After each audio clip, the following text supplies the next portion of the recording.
Fala pessoal, Papo à Vista no ar mais uma vez, mais uma terça-feira, mais uma história de empreendedorismo, uma história de sucesso, um episódio para te inspirar, hein?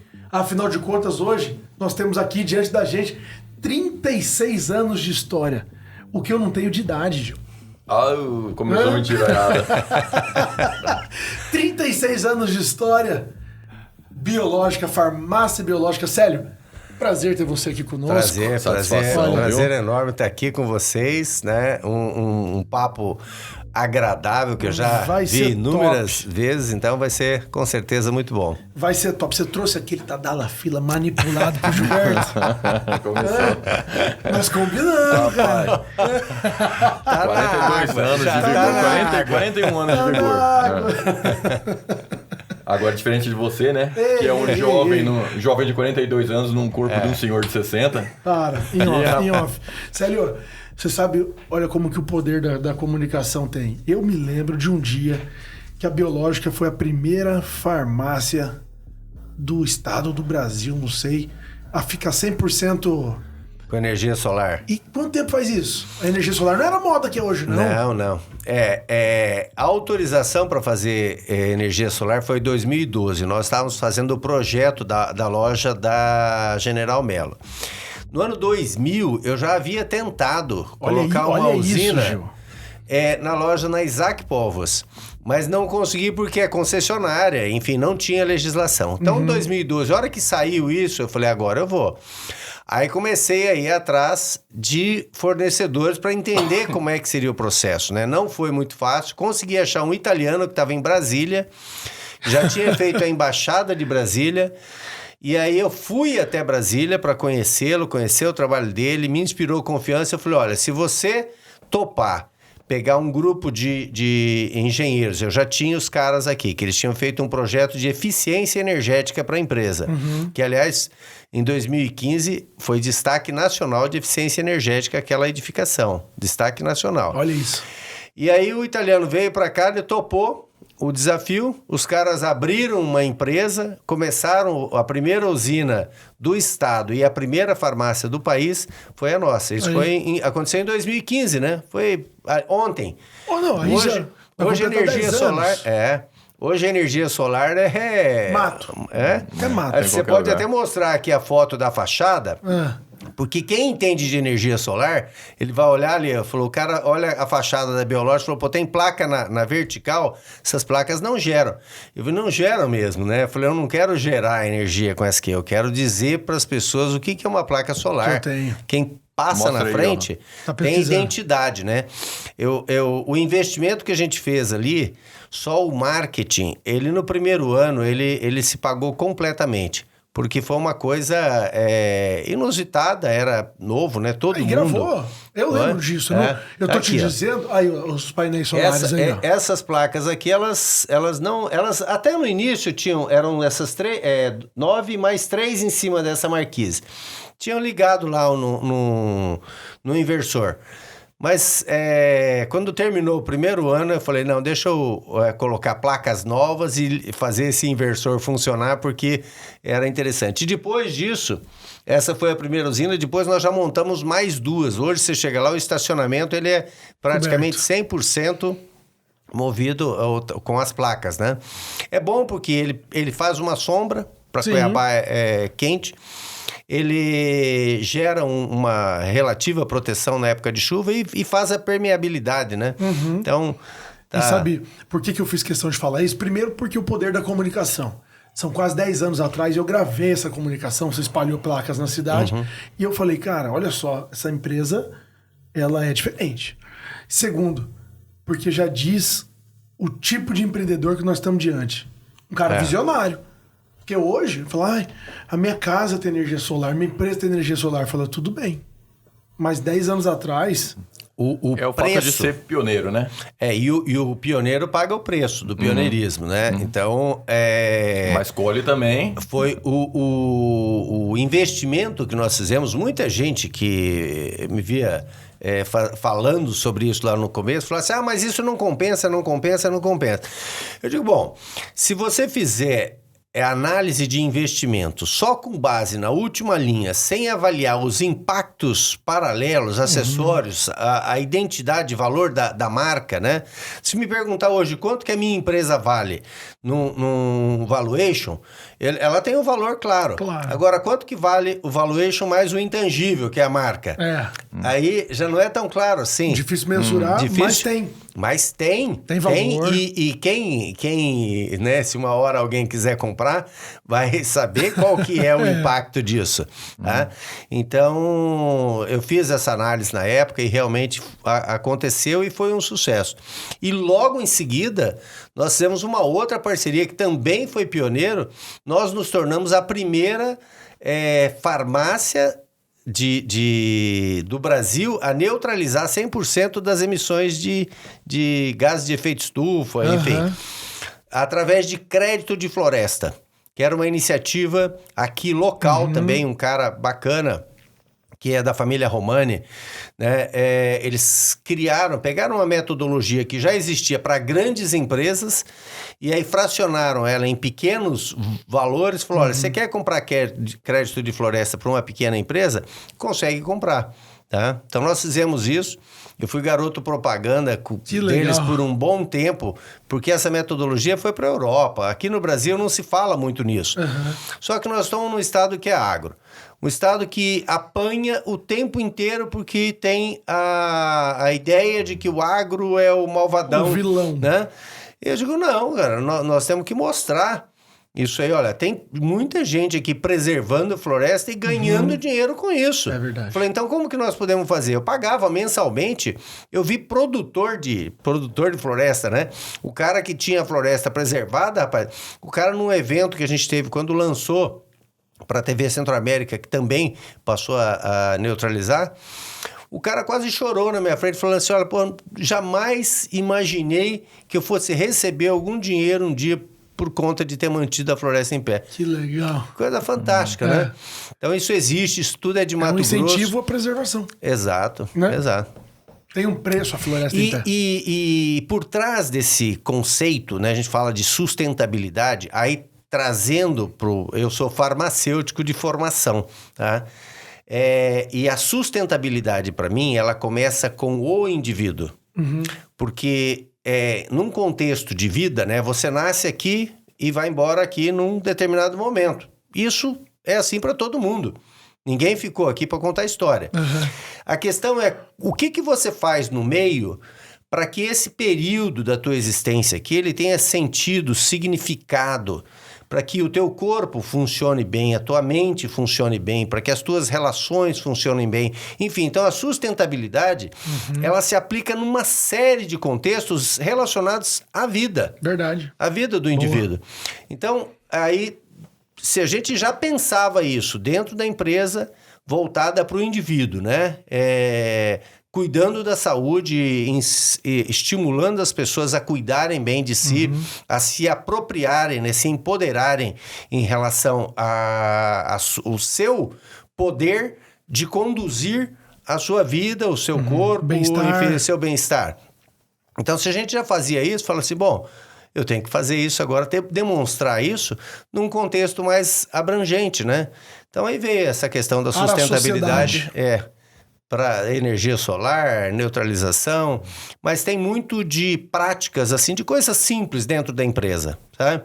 De separação de lixo, de plantio, de mostrar para as pessoas que tem que cuidar ali do seu jardim em casa, né? São coisas fáceis de você inserir no dia a dia da empresa, né? E que a gente às vezes não faz por falta de tempo, né? Digamos assim, né? Ou falta de dedicação, né? Em olhar isso com outros olhos, né? É um olhar de sustentabilidade. Olhar.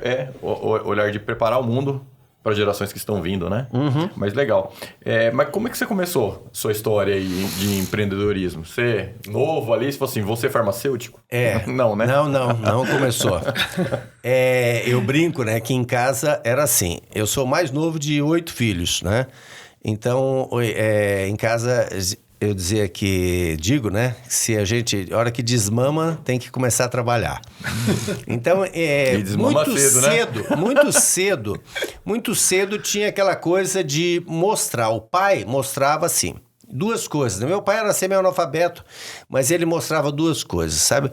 Trabalho é uma coisa que dignifica o homem e você precisa estudar, porque senão eu já vivenciei esse processo de não ter estudado e sei o quanto é desafiador. Então ele incentivava as duas coisas. Então a gente, desde engraxar sapato, vender picolé, essas coisas, né? Era... Desde o início, o trabalho sempre foi mostrado, assim, na família, para todos, né, da família, como uma coisa boa e uma coisa necessária. Com 12 anos, eu tinha me mudado de uma cidade, eu nasci em Califórnia, no norte do Paraná. Então, eu sou um californiano. Eu poder falar que eu nasci na Califórnia. Muito legal, eu sou californiano. E aí... por conta de uma geada que aconteceu lá em 75, aí minha família se mudou para uma outra cidade que era mais quente e vai todo mundo junto, não tinha... ninguém podia se dar o direito de fazer outra escolha, né? O pai comandava muito esse processo. E um dia ele chegou em casa em agosto de 76, ele disse, olha, estão precisando de um moleque para trabalhar na farmácia. E lá fui eu, obediente, a fazer isso. Então a gente não questionava, não ficava com nhenhenhen, com mimimi. Eu tinha 12 para 13 anos, comecei a trabalhar em farmácia, agosto de 76. Fiquei 2 anos na primeira empresa, fui mandado embora, depois fiquei mais 5 anos numa segunda e com 19 anos eu disse, eu nunca mais vou ser empregado. Imagina, passar toda a adolescência fazendo plantões e trabalhando direto. Eu estudava à noite, trabalhava de dia. Quando chegava sábado, domingo, fazia plantão. Então, eu estava de saco cheio daquilo, não queria mais saber. E aí, 19 anos, eu falei, pai, eu vou estudar. Ele bateu nas costas e falou, vai com Deus, meu filho. Você sabe que o pai te apoia, mas eu não posso... você sabe que não tem que contar comigo. Eu tinha já, nessa idade, um Fusca e uma moto do trabalho que eu realizava. Vendi tudo, peguei a minha bicicleta, o galo de briga e fui para Curitiba para estudar. Então não tinha muita opção, né? Eu falo que era como se tivesse uma bala só, eu tinha que ser certeiro. Eu fiz o cursinho, entrei na faculdade de farmácia, sempre muito dedicado, né? Eu estudava em média 12 horas por dia, porque tem o período que você vai para a escola e o período que você estuda fora da escola. Sempre fui de entender, buscar entender bem aquilo que eu estava fazendo. E a hora que eu saí da faculdade, eu já estava namorando a minha esposa e que estamos juntos desde então. Que massa. Em 40 dias, nós fizemos uma mudança radical na vida, né? Saímos de estudante para profissionais, de desempregados para empresários, de Curitiba para Cuiabá e de solteiro para casado. Em 40 dias, tudo isso aconteceu. E aqui em Cuiabá, a escolha por Cuiabá foi a de um lugar onde a gente tivesse o mínimo de chance de erro. Então, Cuiabá se mostrava muito receptiva, né? Eu saía para fazer as visitas aos médicos e entender as necessidades. Que fosse o mínimo chance de geada. Mínimo chance de geada. Foi isso que você levou em consideração? Não. Onde tem menos chance de ter geada? Cuiabá. Não, mas eu de fato, eu não gostava muito. Apesar de ter nascido no Paraná, ter morado em Curitiba há muito tempo, eu não gostava muito de frio. Então, pronto. Então, eu queria ir para um lugar quente. E aí, aconteceu, né? Cuiabá, não precisava tanto, né? E assim foi. E desde o início, quer dizer, no primeiro ano, nós conseguimos alguns padrinhos que ajudaram na realização do objetivo, né? Porque não tinha um centavo na época. Se quando eu entrei na faculdade já não tinha mais trabalho, né? Quando eu saí, aí tinha um objetivo claro, montar uma farmácia de manipulação. Eu havia tido uma experiência no Boticário, em Curitiba, que foi muito boa. E depois tinha um tio da minha esposa de São Paulo, que tinha uma farmácia, era a maior do país na época, a Drogaderma. Ainda é uma grande farmácia hoje em São Paulo, já não é mais dele. E ele foi um padrinho, né? Ele bancou, assim, todo o meu estoque. E aí mais um dinheirinho do pai, do sogro, nós conseguimos montar o negócio. No final do primeiro ano já havíamos acertado todas as contas. Era tudo em dólar na época, porque era época de inflação muito grande, né? Então foi assim, e dali em diante é trabalho todos os dias, né? Essa coisa de inovação, você vê, nós abrimos em 88, em 89 eu estava no Rio de Janeiro fazendo cursos, na época eu ouvi falar sobre qualidade total, sobre conceitos de qualidade, sobre as técnicas vindas do Japão e tal. Falei, eu tenho que entender esse negócio, porque no meu negócio, se eu preparo o medicamento para você tem que ter absoluta confiança. Verdade. E a qualidade eu entendia claramente, até hoje, né? Assim, é o primeiro elemento que tem que gerar a garantia pro cliente. Então, fui atrás disso. Então, nós também fomos pioneiros em implantar sistemas de qualidade na empresa. Eu vejo até hoje, em algumas empresas, que eu vejo, não é empresa pequena, não é empresa grande, que não tem processos estruturados, que não tem os procedimentos descritos, que não tem tratamento de não conformidade, enfim. Então, isso é uma coisa que está na nossa cultura já há bastante tempo, e todas as pessoas que entram na empresa e passam a fazer parte do time, a ser parte do time, elas incorporam isso. Não só para o negócio, né? Nós sempre gostamos de reforçar isso. Assim, se você está lá na empresa, eu digo que você está empreendendo dentro do meu negócio sem o risco. Então, faça o melhor em todas as oportunidades que você tiver, porque ao final do dia você vai ter satisfação de ter feito isso, você vai receber reconhecimento tanto do teu time quanto das pessoas que recebem isso, tá?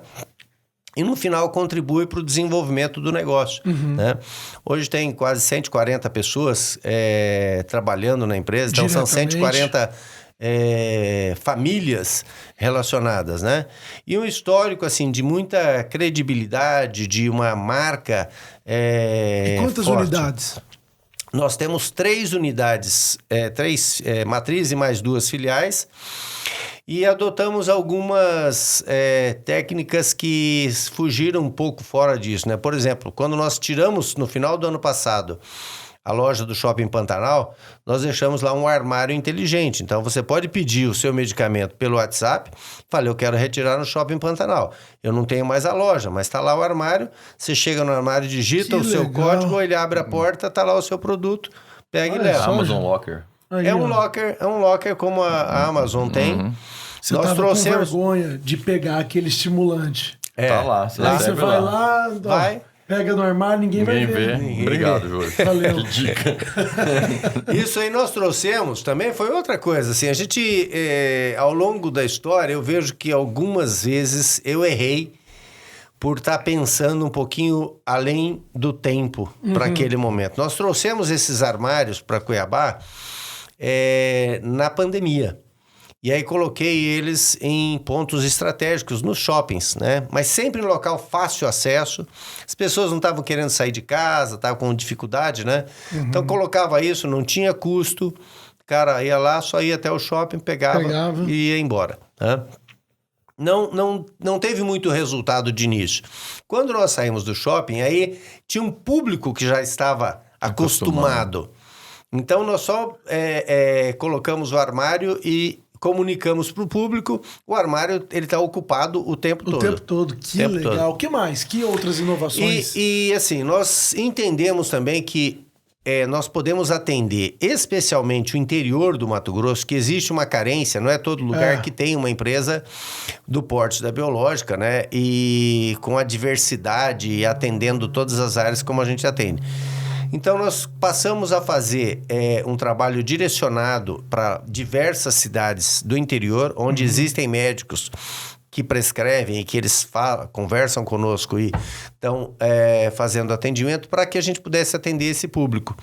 Então, hoje a gente tem um setor de logística na empresa que basicamente é direcionado para atender as cidades do interior. Todos os dias nós temos um volume que é equivalente a uma outra filial.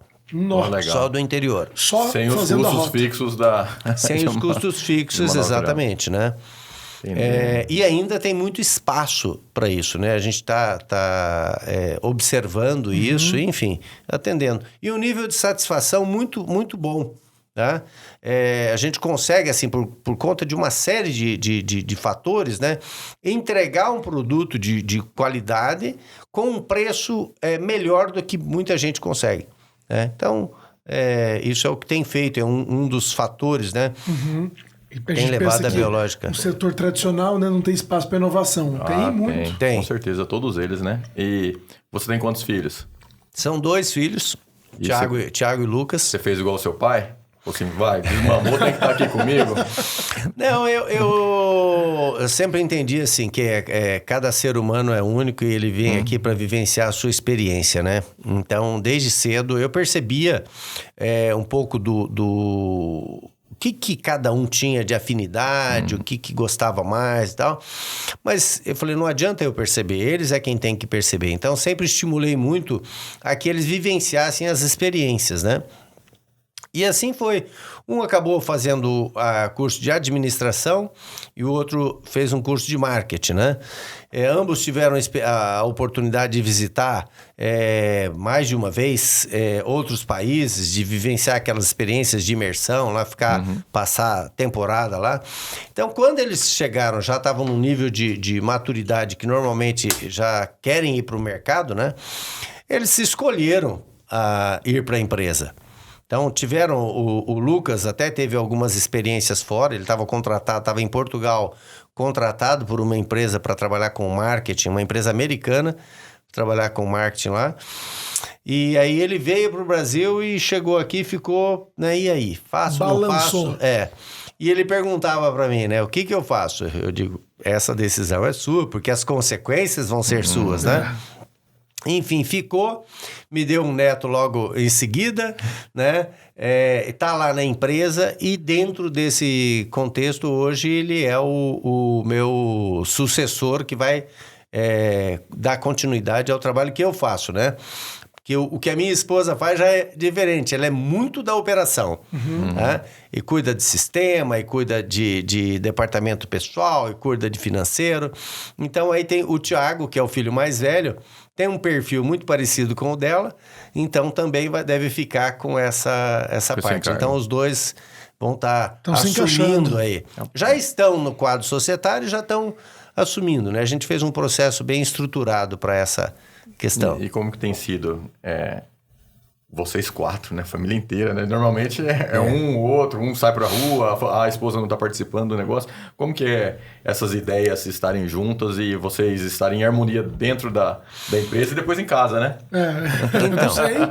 Não sei. Então, desafiador sempre foi, Gil. Imagine, né? Eu falo que eu casei e me tornei sócio da pessoa ao mesmo tempo, né? E aí conviver o tempo todo, 24 horas, né? Então, os meninos, eles, desde cedo, eles chamavam a biológica de irmã mais velha, né? Porque ela é quem recebia, acho que mais atenção. Do que eles. E se acostumaram com isso. E a princípio, assim, eu via que eles não tinham qualquer interesse direto em participar e não gostavam muito nem das conversas, não entravam nas conversas. Respeitava. Então, deixei eles vivenciarem a vida e terem a oportunidade de fazer escolhas. Deixou a escolha para eles, Mas eles, acho que, na medida que vem a maturidade também, começaram a perceber. Assim, a família é uma família bem estruturada, a gente tem, acima de tudo, muito respeito, né? um pelo outro. São pessoas completamente diferentes, né? A minha esposa jamais estaria aqui para falar, vou fazer um podcast para ser entrevistada, porque é da natureza dela, ela é mais recatada, mais... menos falante, né? E quando fala, é firme. Né? Firme. Então, essas diferenças, a gente tem que aprender a lidar com elas. Não é fácil, mas, como eu falei antes, né? Todo mundo está aqui para dar o melhor de si e para aprender com cada experiência, né? O que eu posso tirar de positivo e o que eu posso agregar para me tornar um ser humano melhor, para me tornar uma pessoa melhor. Não só para o outro, mas eu tenho que ser melhor para mim mesmo. Você Porque vem aqui ficou igual? Imagina, eu caso com uma pessoa, depois fico olhando para ela e culpando. Não, é porque ela é assim, ela é assada. Bom, mas será que não sou eu? Né? Quando eu me volto para mim mesmo, aí eu vejo, bom, eu tenho governabilidade para mudar algumas coisas. Então, na medida que eu consigo mudar isso, o resultado, ele afeta a outra pessoa. E isso acontece com ela, acontece com os filhos, acontece dentro da empresa. A gente sempre estimula o diálogo para uma negociação, né? Uma comunicação adequada para evitar maus entendidos, conflitos e tudo mais. E você precisa saber, né, que em algum momento vai ter que ter humildade para dizer, estou errado. Então, se eu estou errado, como é que eu posso consertar isso? Não vai ser com prepotência, com presunção. Mas isso tudo que você está falando não é no almoço de domingo. Vocês têm ferramentas para isso? Vocês sentam como conselho? Tem metodologia para expor? Ó, eu estou errado, ou você está errado? Eu sempre fui um cara assim, muito curioso, e tudo aquilo que eu não conhecia muito bem, eu ia atrás de ferramentas para entender. E sempre compartilhar estas ferramentas, né? Você vê que hoje eu estou fazendo esse ano, né? Eu decidi fazer um curso que é o ano todo, junto com o pessoal lá do G4, já tive presencialmente com eles, eu considero ser uma referência, né? Na área de educação empreendedora. Acho que o Edmar tá nisso. Não, tá sim. E isso aí é para a minha formação e reavaliação de uma série de conceitos para que eu possa melhorar a minha participação dentro do conselho, mais profissional e menos familiar. Então, ao longo do tempo, a gente sempre teve isso muito claro. Tá? O que é pessoa física, o que é pessoa jurídica, o que é o pai e o que é o sócio, o que é o empresário. Então, nós conseguimos dividir isso. Então, no almoço de domingo, pode ter uma conversa da empresa, mas se começar a descambar assim, por um debate de opiniões e tudo mais, falou, olha, precisa ter agenda. E aí nós vamos tratar isso na agenda. Então, dentro do contexto de sucessão, né, nós criamos diversos mecanismos, né, baseados em técnica, baseado na experiência já de quem conhece, né? Nós contratamos profissionais para nos orientar, para dar a base, para dar a estrutura, né? Hoje tem acordo de sócios e nós acabamos de trazer para dentro da empresa, é uma coisa também inovadora, pouca gente faz isso. Eu trouxe uma funcionária para o quadro societário. Né? Nós fizemos um stock option para a empresa, abrimos, não só para ela, abrimos para um conjunto, né? Só que ela foi a primeira. Então, está conosco já há 20 anos e ela já está dentro do quadro societário. Então, para eles, os filhos que não são farmacêuticos, isso tudo foi negociado, foi acertado, né? E para ela foi uma ação muito boa, né? Para ela e para o time, que as pessoas, quando entram na empresa hoje, às vezes eu vejo um garotão, né, chegando lá, estagiário, eu gosto de perguntar, né, quais são os seus sonhos, né? O que você pensa da vida, você já tem clareza do que você quer? E boa parte deles diz que eu quero ser milionário antes dos 30, né? Eu disse, tá legal. Quantos anos você ótimo, tem? Né? 35. Eu vi esses dias, 19 anos, né? Ele falou, eu quero ser milionário, eu quero me aposentar aos 27. Eu falei, uau, né? E aí fui entender um pouquinho da dinâmica, né? Assim, muito fora da casinha ainda, né? Falei, tem muita coisa pra É que às vezes ele já tá com dor nas costas, impotente. Aí falou, estou no caminho. Você sabe o que existe hoje no Brasil e que é uma pena. Isso eu acho que é muito ruim. Essa coisa que a gente começou a convencionar como a necessidade de atender os menos favorecidos, dando a eles algum recurso, isso já se tornou cultural. Então, a bolsa, né? A bolsa de apoio lá para a pessoa com a dificuldade, aquilo vai ad eterno. Isso tira o estímulo das pessoas, né, em empreenderem, porque aquele é um dinheirinho que vem ali e ele recebe e para ele tá bom. Independente de qualquer coisa. E é o suficiente. Você veja que nós estamos educando as pessoas para ficarem na mediocridade. Né? Do outro lado, na legislação trabalhista, você pega o indivíduo que trabalha 1 ano, aí ele arruma uma confusão lá para sair, sai, aí ele fica num seguro-desemprego algum tempo. Ele tá curtindo. Quando que você vai voltar a trabalhar? A hora que terminar o seguro-desemprego. Exatamente. É um estímulo. E isso é tão cultural que eu tava esses dias, uma pessoa me abriu os olhos para isso, fez uma análise, falou, olha, você já percebeu, na Venezuela tem muito disso. O assistencialismo, né? E no Haiti não.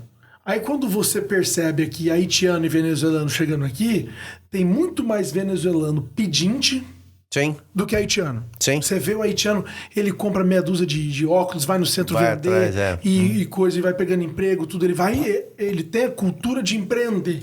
E o venezuelano, ele faz um cartaz, espera. Obviamente nós não estamos generalizando. Mas é muito mais fácil identificar esse comportamento porque vem da cultura desses dois países. Então, eu abri o olho para isso e falei, é verdade. E aí você soma isso com uma escola que também não está formando o indivíduo para empreender. E volta aquilo que eu falei antes. É verdade. Empreender não é necessariamente abrir um negócio. É empreender a sua própria vida. A sua própria vida. As pessoas não estão assumindo a responsabilidade sobre a sua própria vida. As rédeas, né? Exato. Então, veja, se você não toma conta da sua própria vida, alguém vai tomar conta. É verdade. Alguém vai exercer esse poder sobre você. Então, esse é um problema que eu vejo e a gente enfrenta muito isso hoje. Um dos maiores desafios, não só meus, mas de qualquer empresário, é a mão de obra. Mato Grosso hoje está numa situação de pleno emprego, tem dificuldade para contratação de mão de obra. E aquela coisa, contrata para trazer essa pessoa para uma mudança cultural, para despertar dela a boa ambição, né? Que é aquela de você querer crescer, se desenvolver, adquirir um conforto mínimo às suas necessidades, né?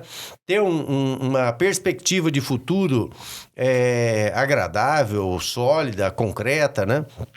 Tudo isso a gente procura fazer na empresa. Eu falo que a empresa é uma espécie de segundo ambiente escolar. Nós ensinamos muita coisa para as pessoas.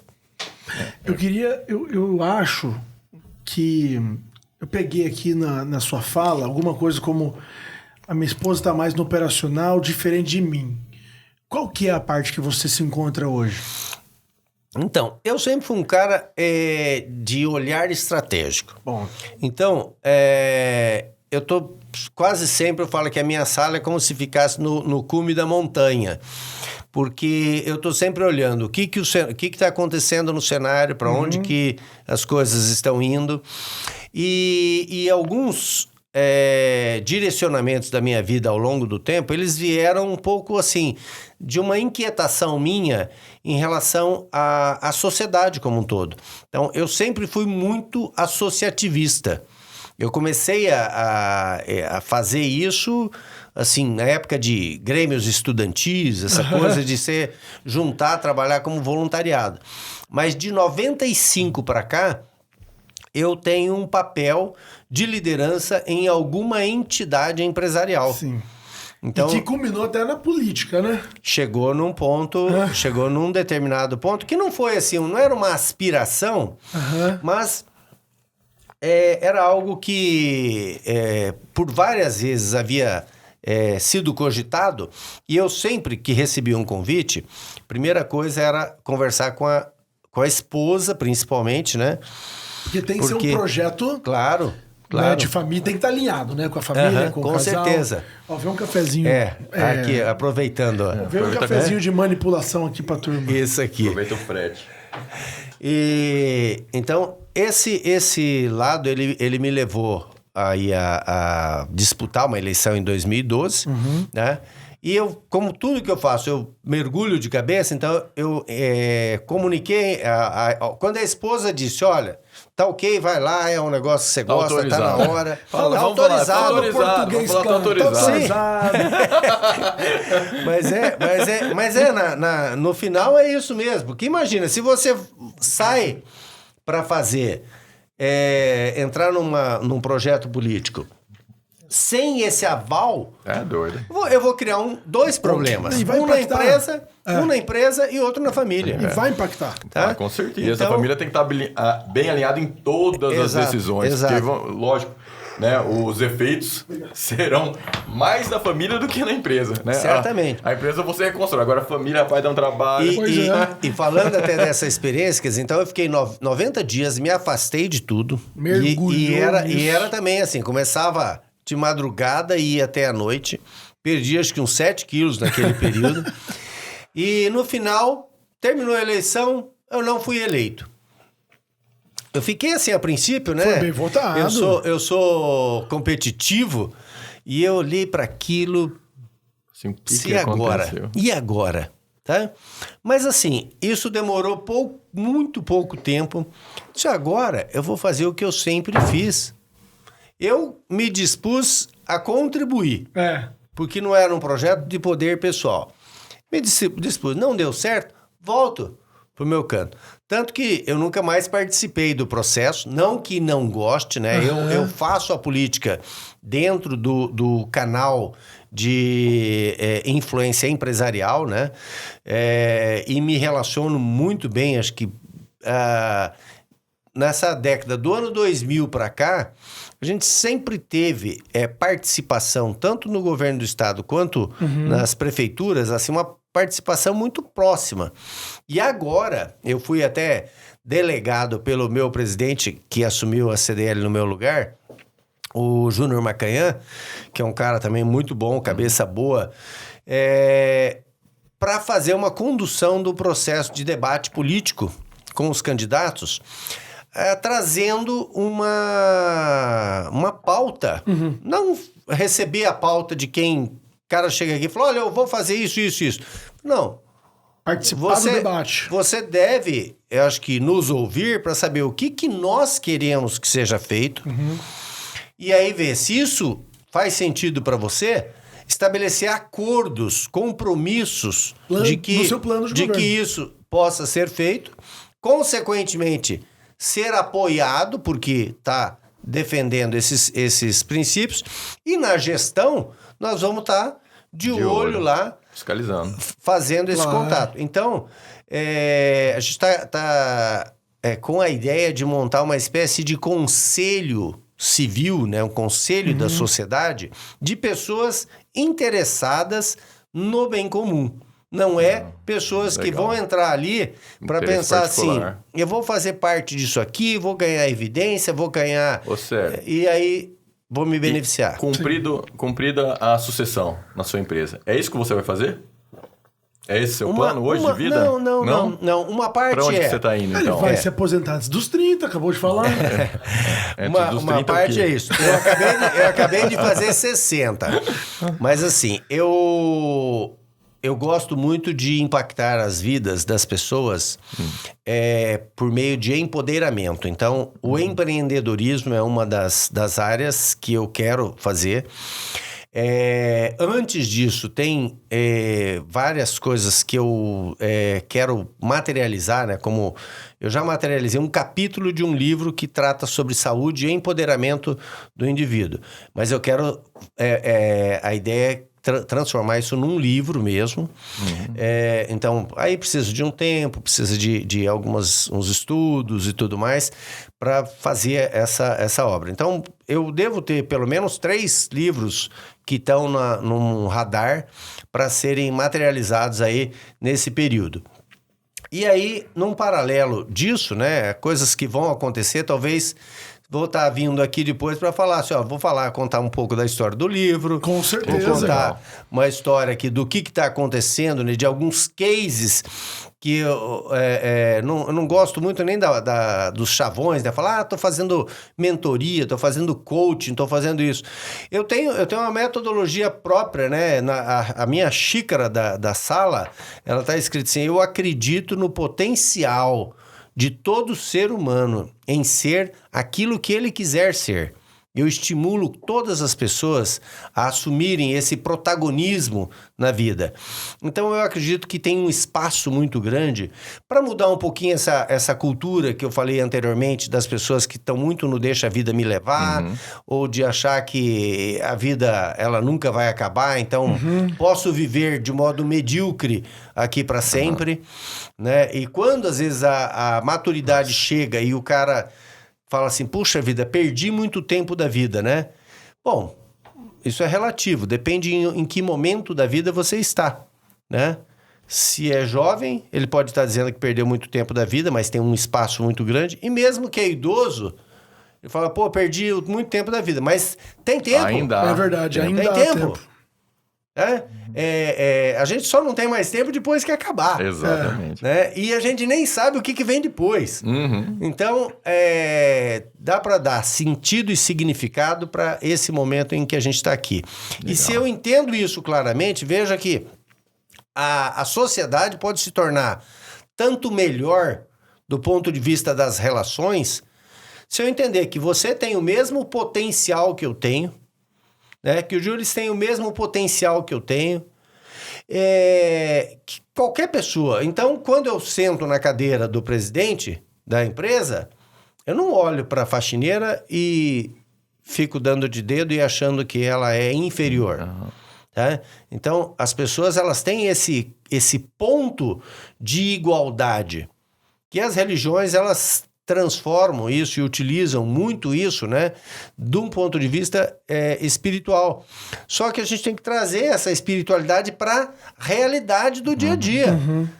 Né? A convivência tem que ser com base nesses princípios, com base nesse respeito, né, com base nesse potencial. Então, é um pouco disso que eu acredito que vai fazer. Não tem um desenho pronto, tá? Entendi. Mas como eu sou um cara muito aberto para que a vida me diga qual que é o caminho, sabe? Acho que eu conduzia a minha vida assim, de certa forma. Sempre eu busquei fazer planejamento para minha vida pessoal e empresarial, mas quando eu olho para os planejamentos, eu vejo assim, poxa, tanta coisa que aconteceu que não estava no planejamento. A graça da vida está aí também. A graça da vida está aí.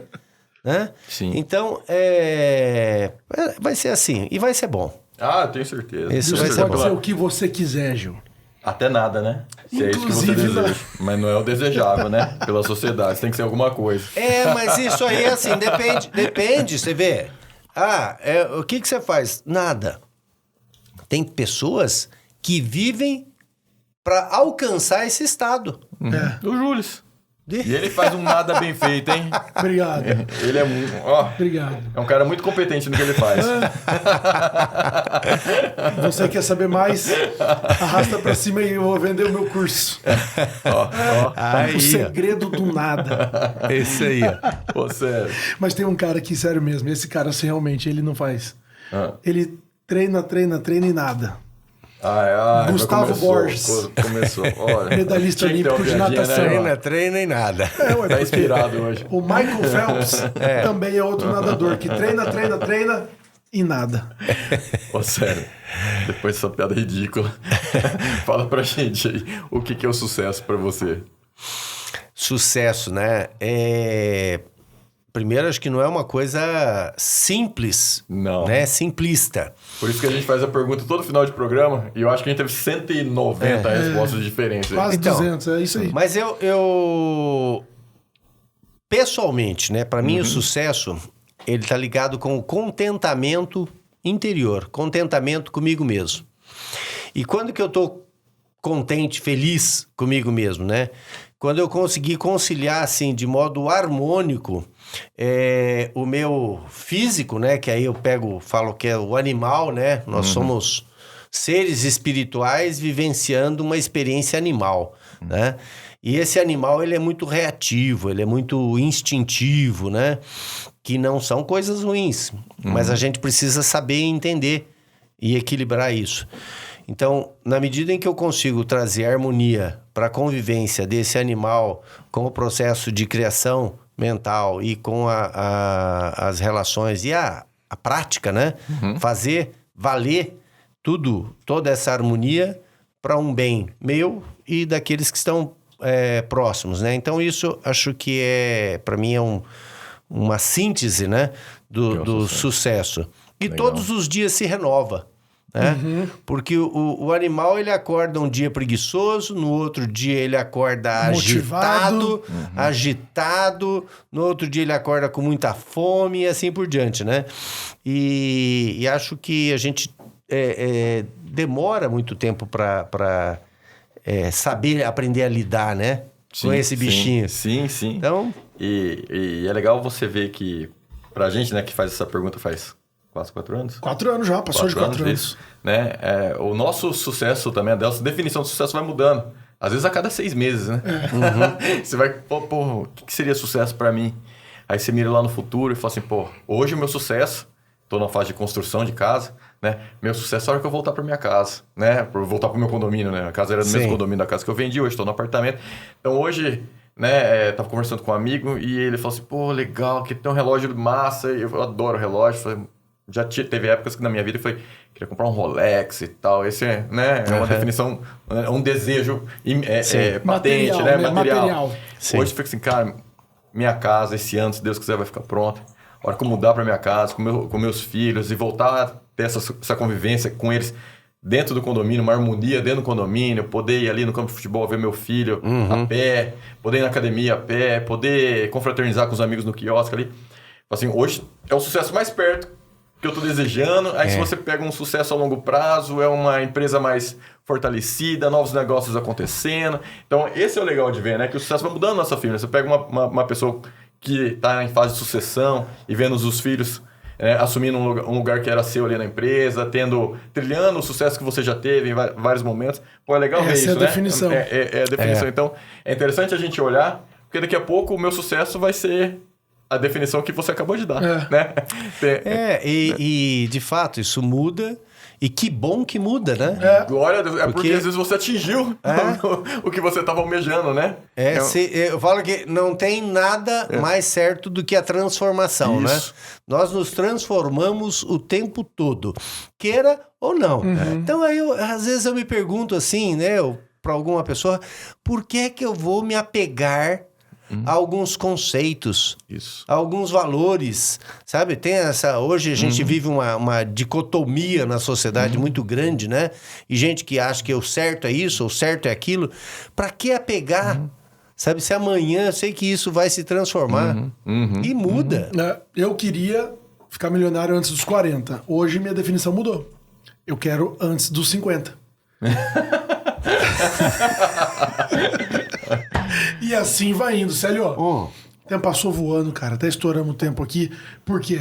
Porque o papo... À vista. Não, o papo é bom. O papo é bom. E é à vista, né? À vista porque não é a prazo. Entendeu? Nós temos uma financeira. Até as pessoas ficam pensando, o Papo à Vista é uma iniciativa do quê? É da Rentalize, que é uma empresa, uma financeira, e que transforma o seu dinheiro, a sua venda a prazo, em dinheiro à vista. Por isso, Papo à Vista. E realiza sonhos, né? E realiza sonhos, porque dinheiro hoje é diferente do dinheiro amanhã. Exato. O dinheiro hoje faz coisas que o dinheiro amanhã... Só que também, né, a gente fica pensando... As pessoas perguntam, né, os amigos falam, mas por que vocês fazem o Papo à Vista? É para captação de clientela? É para captação de investidores? Não.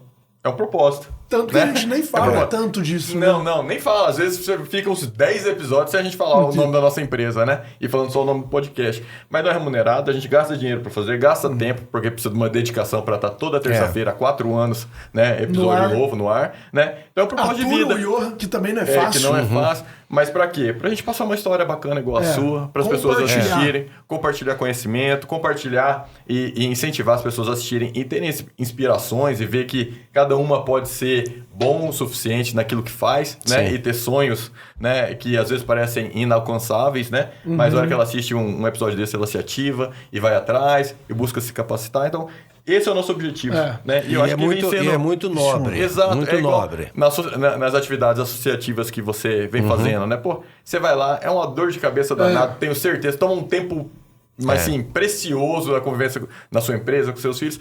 Mas ao final, a hora que você vê alguém, né, dando certo na vida, alguém se ativando, alguém buscando uma capacitação, quão satisfatório é isso? Né? O quão satisfatório é isso, né? Não tem preço. Não tem preço. É isso aí. Parabéns para vocês, né? Por essa iniciativa.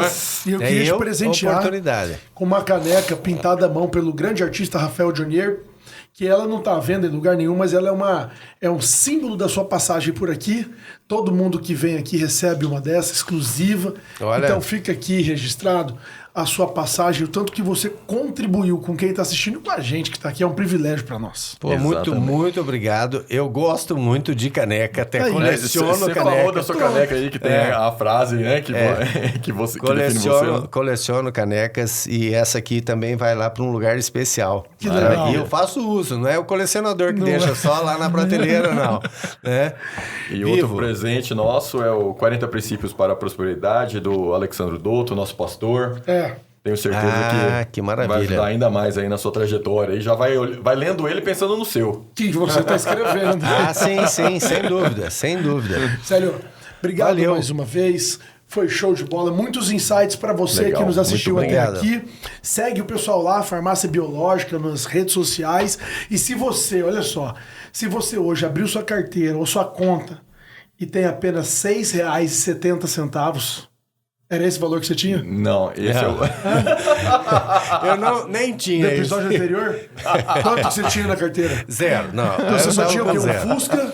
Não, eu tinha um Fusca e a moto antes de ir pra faculdade. Então, se você só tem um Fusca e uma moto e pensa em fazer faculdade, você pode confiar. Dá para fazer a faculdade, casar, mudar de cidade e abrir uma empresa com 36 anos de história e ser referência de sucesso no Brasil. Hoje dá para comprar um bocado de Fusca. Hoje dá para comprar um bocado de Fusca. E a bicicleta, né? E quantas bicicletas quiser. Então, terça-feira que vem, a gente tá de volta com mais um Papo à Vista. Podcast da Rentalize. É nóis.